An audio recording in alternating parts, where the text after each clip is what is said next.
السلام علیکم سامعین، آپ کو جانیے کچھ نیا میں خوش آمدید۔ کیا خاندانی جائیداد سے انسان کی زندگی پہ یا انسان کی معاشی زندگی پہ کوئی فرق پڑتا ہے؟ کیا خاندانی جائیداد کا ملک یا کسی معاشرے کی معیشت میں کوئی رول یا کوئی اس کا کردار ہوتا ہے؟ یہ بہت اہم سوال ہیں جو ہم ایک دوسرے سے نہیں پوچھتے۔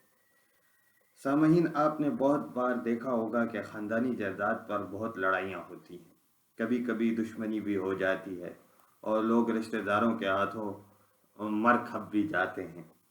حیران ان لڑائیوں میں زیادہ قصور ہمارے عدالتی نظام کا ہے، حالانکہ ان لڑائیوں میں زیادہ قصور جو ہے وہ ہمارے عدالتی نظام کا ہے۔ اگر ہمارا عدالتی نظام وقت پہ فیصلہ کرے اور لوگوں کو وقت پہ انصاف دے تو پھر شاید یہ مار کٹائی اور یہ لڑائیاں نہ ہوں۔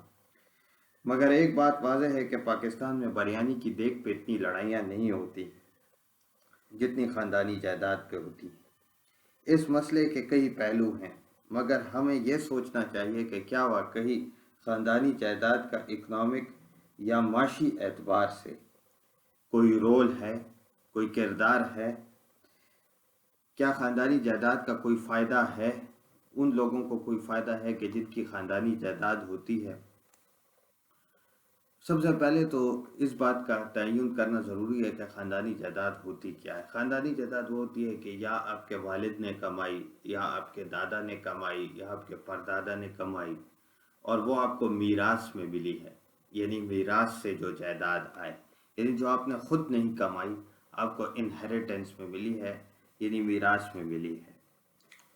اب آپ نے اکثر دیکھا ہوگا کہ جن رشتہ داروں کا جائیداد پہ قبضہ ہوتا ہے وہ اکثر ان رشتہ داروں کو کہ جن کی جائیداد پہ ان کا قبضہ ہوتا ہے ان کو کہتے ہیں کہ بھائی اس کا کوئی فائدہ نہیں ہے اور بس چھوڑو خاندانی جائیداد اور جاؤ پڑھائی کرو اور نوکری ڈھونڈو اور یہ کرو اور وہ کرو، اور وہ یہ ایک تاثر دیتے ہیں کہ خاندانی جائیداد کا کوئی فائدہ نہیں ہے، کیونکہ ان کی نیت یہ ہوتی ہے کہ باقی رشتہ دار خاندانی جائیداد سے بددل ہو جائیں اور یہ جو خاندانی جائیداد ہے اس پہ وہی قبضہ کر لیں۔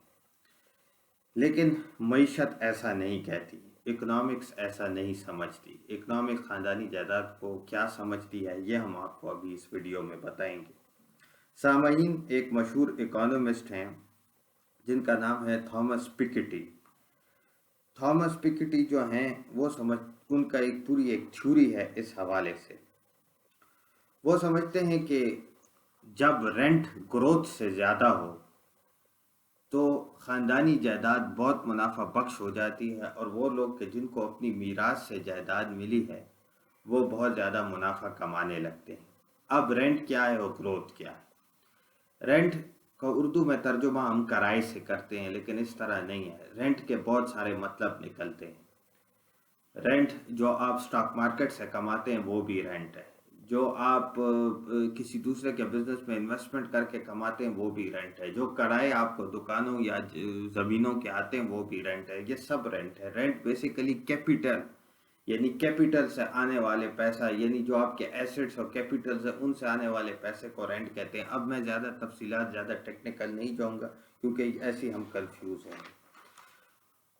اور پھر گروتھ کسے کہتے ہیں؟ گروتھ بیسیکلی کہتے ہیں کہ جی جب آپ کی اکانومی گرو کرے، جب انویسٹمنٹ ہو، جب کنزمپشن ہو، یہ سب آپ سب کو پتہ ہوگا کہ گروتھ کسے کہتے ہیں۔ جب جی ڈی پی میں اضافہ ہو، گراس ڈومیسٹک پروڈکٹ، اور جی این پی میں اضافہ ہو، گراس نیشنل پروڈکٹ میں اضافہ ہو، تو اسے گروتھ کہتے ہیں۔ تو جب گروتھ کم ہو اور رینٹ زیادہ ہو تو پھر وہ لوگ کہ جن کے پاس میراثی اور خاندانی جائیداد ہے ان کو اس سے بہت منافع ہوتا ہے۔ کیوں؟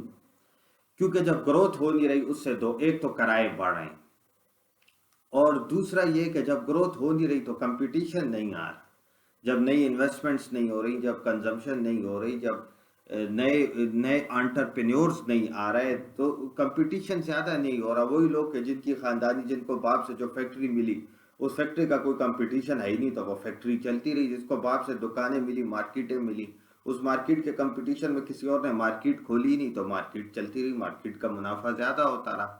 اسی طرح آپ نے دیکھا ہوگا کہ نواب ابن نواب، یعنی نواب کا بیٹا بھی نواب، اور ان کی جائیدادیں وقت کے ساتھ ساتھ بڑھ رہی ہیں۔ اس کی وجہ یہ ہے کہ پاکستان کے اندر گروتھ اتنی زیادہ نہیں ہو رہی، اور اگر ہو بھی رہی ہے تو انکلوسیو گروتھ نہیں ہو رہی. انکلوسیو گروتھ کیا ہوتی ہے یہ بھی ہم اپنی آئندہ ویڈیوز میں آپ کو بتائیں گے کہ انکلوسیو گروتھ کیا ہوتی ہے, انکلوسیو اکنامک گروتھ کیا ہوتی ہے. تو گروتھ چونکہ انکلوسیو نہیں ہے, اگر ہو بھی رہی ہے, جیسے مشرف دور میں 2002 سے لے کے 2008 کے بیچ گروتھ بہت تھی لیکن انکلوسیو نہیں تھی.